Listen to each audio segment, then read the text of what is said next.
then at RCTC, we have several different degrees. You can get a law enforcement degree, you can get a criminal justice degree.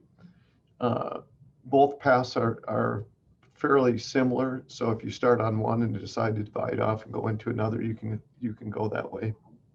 The corrections part being local, county, jail facilities, state, federal, those kinds of things. And law enforcement side of it, obviously peace officers, deputies, state patrol. You can go on, continue with your education, go on and look at CIA, FBI, federal organizations, that type of thing. We're also interconnected with DNR. So DNR has a heavy influence in law enforcement courses. So you can get a 2-year degree here and continue your education. I believe there's a school up north that you need to go to finish your DNR. Not familiar with it, but we have had students do that. So it really depends on what track you want, which way you want to go. If you're doing law enforcement, it's going to be a 2-year program. It's going to include skills. Skills is a culmination of everything that you've learned with hands-on training. It lasts in the 4th semester of your degree. Skills is included with your degree. In the past, it was in addition to your degree. So you had to get a 2-year degree and then you went to skills, but the legislators have changed that so that skills is within the degree and it's more cost effective for you to do. So you'll go to school for 2 years and go through skills, pass everything. You can go up and take the Minnesota Peace Officer licensing test, Minnesota Board Peace Officer Licensing Board. You can also take your 2-year degree and go on to 4-year degrees. They've made agreements throughout the state so that your education passes from one college to the other within Minnesota. Also, if you're thinking about working out of state, just about anywhere out of state, you've got a better chance of getting a job there because Minnesota is one of the few that actually require a college degree to be a peace officer. There are others, but you would have to take some reciprocity tests, things like that. But a lot of other states are still have like state police academies that you go to. They're accepting Minnesota's professional degrees and allowing you to take reciprocity tests and things like that. That'd be on a state-by-state basis. You'd have to check with them if you're interested in that. If there were more of you, the question that I'd be asking is, why do you want to be a peace officer? Why do you want to be in corrections? And the way policing is nowadays, it's controversial. And if you look back in the history of law enforcement, it has always changed and adapted to the changes in society. Right now, we're in the midst of changing because society is changing. They're changing their views. They're doing things. When policing started, you can actually look back to the days, where there were rulers, kings, things like that. They've always had their armies. They always had someone to protect the castle, to protect the king, to protect the palace, whatever you want to call it. So you had protectors, and you had those protectors were the same ones that went out and collected taxes and kept law and order, within the communities. That kind of professionalized itself in the late 1800s in London when they came together with the first police department. It actually started in London, kind of an official police department. And as it made its way across to the United States, our first police department in Philadelphia was put together. They had uniforms. They were politically motivated, meaning politics dictated what police did and why they did it. Those changes came later where they realized that politics was more of a way for rulers to keep their thumb on their subjects. And they wanted more interaction. They wanted police to do uh, more things on the public side rather than on the politician side, meaning they want the police to do what the community wanted, which now today policing has changed to exactly that, community policing, meaning the interaction of citizens and police come together and try to figure out the problems in their communities and solve them together. It is going even further at this point where the community does not want as much police involvement. They want more say of what the community would like to see. So rather than police's normal response, they want a kinder, gentler police department. They want police to be more of a social worker, more of a problem solver, which is what policing is. But because the numbers are so low, you find out that police don't have the time to sit and talk to people and try to figure out what the issues are to solve the underlying problems that create the issues. They act more out of efficiency, meaning get to the call, get the problem solved, and move on because there are other things to do. And that comes from a shortage, I believe, a shortage of police officers. So you're not getting the true fix that the community wants. So they want more of a social worker to sit down, be able to discuss things, figure them out, find out what the underlying issues are. If you can do that, you can solve the problem and you won't be going back to repeated complaints, repeated calls. So that's the direction that they're heading at this time. And that's the type of person that we're looking for. We're looking for the person that can communicate, looking for the person that's the kinder, gentler, understands issues and problems, and has a better idea of how to solve them. So like I said, I'm on the police side of this now, where we also do the corrections side, where you would go down the corrections degree because you want to be either a jailer in a local county facility, you want to be a probation officer. You can start here with your 2-year degree, move on for a 4-year degree, and most probation officers have master's degrees. So they climb the ladder, and you can come through RCTC to do that.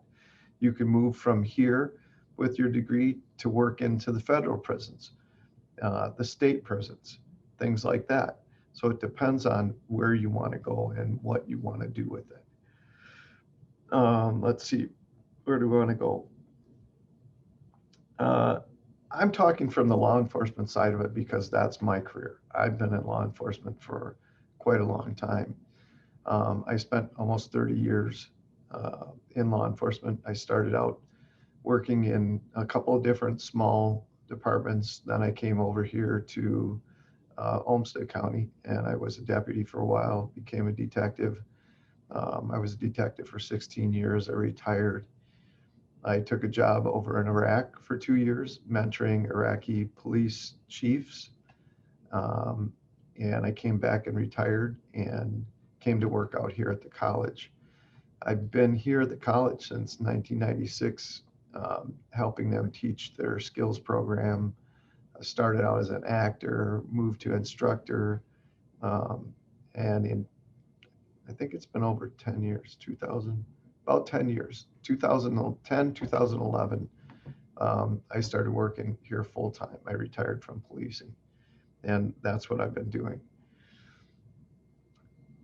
Somebody asked me once and said that I should talk to you guys about this. Why did I become a police officer? Well, I look back when I was a kid. I grew up on the south side of Chicago, and everybody wanted to be a police officer. You know, the lights and sirens and the action and the drive fast and go here and helping people and arresting criminals and all that sounded like fun. So it was always in the back of my head. But as I grew and I went to school, went to high school, did different things, I looked around and I wanted to be a computer programmer. So I went to Mankato State. I went into the program. I got into computers, um, and that was the avenue that I was taking. Going into policing was not something that I wanted to do at that time. When I was in high school, I was a little bit of a rebel. I had a lead foot. Um, Obviously, I made a couple of peace officers uh, keep their eye on me. And there were some things, you know, and the way that I was treated that I didn't care for. So I wasn't necessarily on the side of police when I went to college. But after a couple of semesters in college, I realized that I couldn't get into the classes that I wanted, and some of them were a lot more difficult than I wanted to deal with. I had a brother that was in policing. He suggested, "Hey, take an intro to law enforcement." He said, "It's kind of interesting. It's a good way to get some of your general eds in." So I did. And when I did that, I as I read chapter by chapter and I was listening and learning, I realized, hey, those peace officers that messed with me couldn't do the things that they were doing.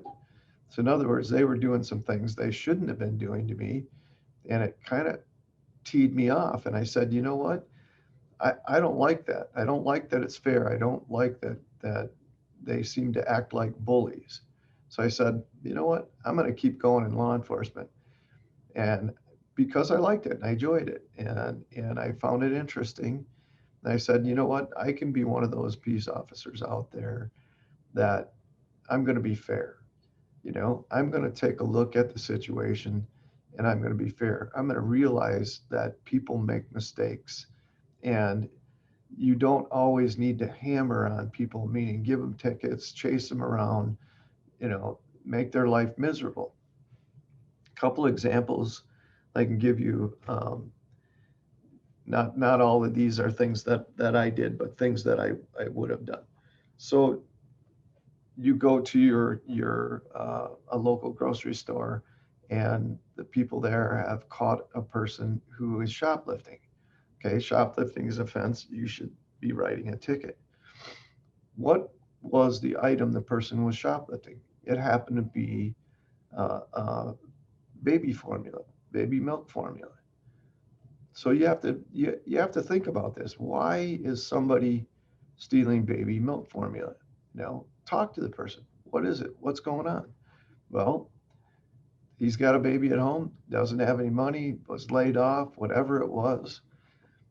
It wasn't me, but this particular officer, rather than arrest that person, paid for that uh, paid for that milk out of his own pocket, gave the guy a stern warning, gave him some resources on where to go to get help. And that's the biggest thing is people, this person didn't want to steal. He had to steal. He did not know where the resources were in his community to help him buy milk and formula for his child, to help him with employment, to help him get back on his feet. Those were the things that that police officer knew about. And those are the kinds of police officers that they want now. They don't want the person just to arrest them, take them to jail. Your shoplifting is shoplifting. They want to figure out what's the underlying reason that this person is shoplifting. What's he doing? How can we help him? How can this not happen again?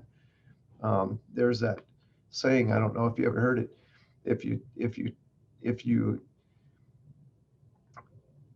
if you give someone a fish, they can eat for a day. But if you teach them to fish, they can eat on their own for their lifetime, right? So that's what you're doing as a police officer. You're trying to figure out what these incidents are, what the problems are, try to figure out so that you don't get return calls and people can get their needs met. That's the kind of police officer they're looking for. Um, Another one is one that I had had. There was a young man that was in high school, had his hot rod car out, was out on a back road. He was speeding, wanted to see how fast his car was going. That's dangerous. I'll agree with you. But when I talked to him, he was really respectful. The idea of law enforcement is to try to address the problem so the problem doesn't happen again. Giving somebody a ticket, I'm not saying is wrong, but giving somebody a ticket as a punishment is one way. Okay. But there's more than one way. My way was to say, okay, young man, I can give you a citation, or you can go home, tell your parents what happened, and I want you to park this car and not drive it for 30 days. This was my deal. They accepted the deal. He went home, told his parents, and the parents said, yes. Can he park the car at his grandma's house, wherever it was? They're going to park it 30 days for you, and he's going to park it 30 days for his parents. I said, absolutely. That was the end of it. I met that young man about 5 years later after he'd gone to college for a few years. He came up to me and he said, I don't know if you remember me. I was the kid that was speeding. You did blah, blah, blah. Shook my hand. He said, I want to thank you. That was the best thing you could have ever done for me. Now, this is just one instance where what I did, I think, made a difference. It may be that you might have to write a ticket to someone. It depends on what information you gather from what you're doing. In this instance, like I told you, he was respectful, he understood, he was apologetic. Now, had he said, I don't know why you're speeding, why you're stopping me for speeding. There's nobody else out here. I don't see a problem. How come you're not chasing drug dealers? Blah, blah, blah. To me, that would be somebody that obviously is disrespectful to the law, doesn't understand why it's important that you're not running around doing those high speeds and that kind of thing. Maybe doesn't matter what I would say to him, he's not going to understand, and giving him a ticket and taking money out of his pocket might be the only way that he understands. Those are judgment calls. Those are the calls that you have to make as an officer. But I would say to you and to every other officer, find out what that underlying problem is. Find out what it takes for you to get the corrections that you need so that you can stop the incident and stop the problems. Okay. Tristan, do you have any questions? Because I don't want to hang you up, but I've got about a 5-minute PowerPoint to run through that has pictures and stuff. It's kind of a go-raw thing. But if you got any questions, would you ask them now? Like, how does the detective stuff work? Because I think that's like pretty cool. Well, one thing I tell my students here is if you want to be a detective, um, you've got to know what you're doing. And a lot of that does come from school, but after you become a detective and you're in a good department, they're going to send you to schools to help you. I've been to many, many, many schools. But in order to become a detective, you have to have so many years as a patrolman, and then you take an exam or a test, and then you get promoted. And that's what I did. I was at Olmsted for about 3 years, put in my probationary 3 years period. I took the exam and I was promoted from that exam because I was on the top of the exam. But one thing I told the students was, as a person teaching in college, I can only give you so much information in the time that's allowed. And I can't tell you everything that's in that book. If you read the book and you're interested and you gather that information, that's the kind of information that's going to be on those tests and those quizzes. So you can do yourself a favor by going beyond what the instructor tells you and dig in and do reading and do research on your own.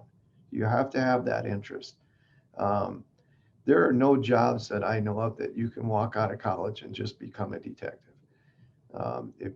If and it's pretty rare that would move on to a federal system in the same manner. So again, depends on what you're talking about.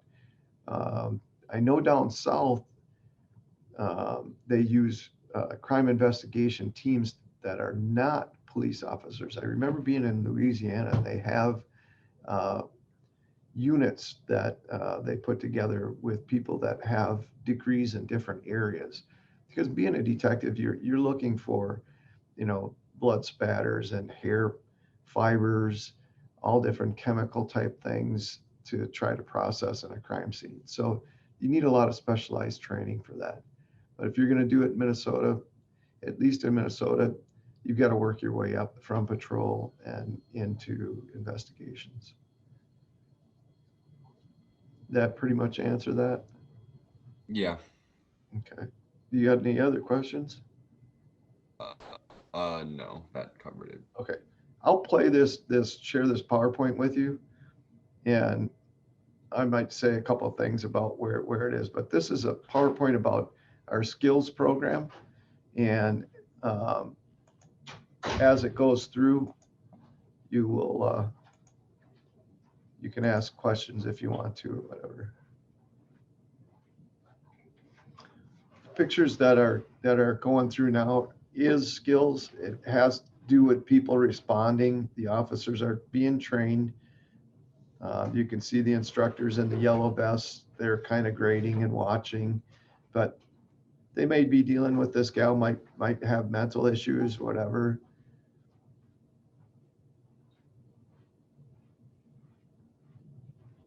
Go through the training. They evaluate the training.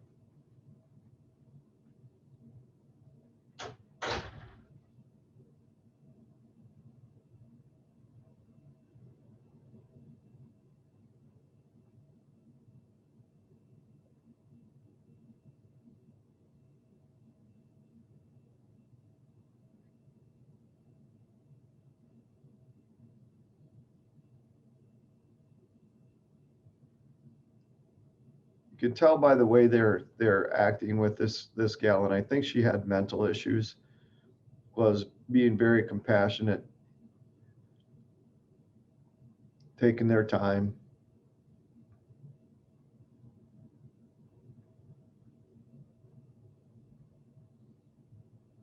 I believe this one was a drunk driver.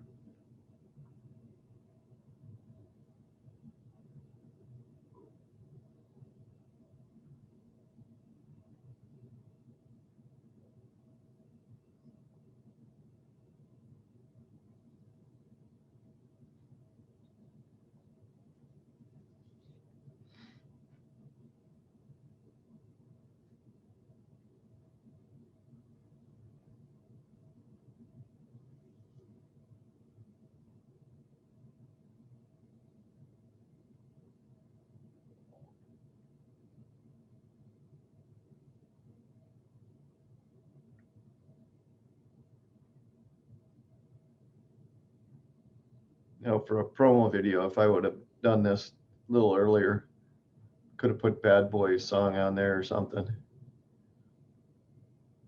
That group was doing shoe casting in the snow. This is the polar plunge we do every year with students. They actually have to go out, volunteer, do security in that at the polar plunge, and then they get this whole group did the polar plunge the night before. I think there's a video coming up here. It's all about getting together.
some of the things that we have at our disposal during skills. This is an old course, but it used to be a driving course.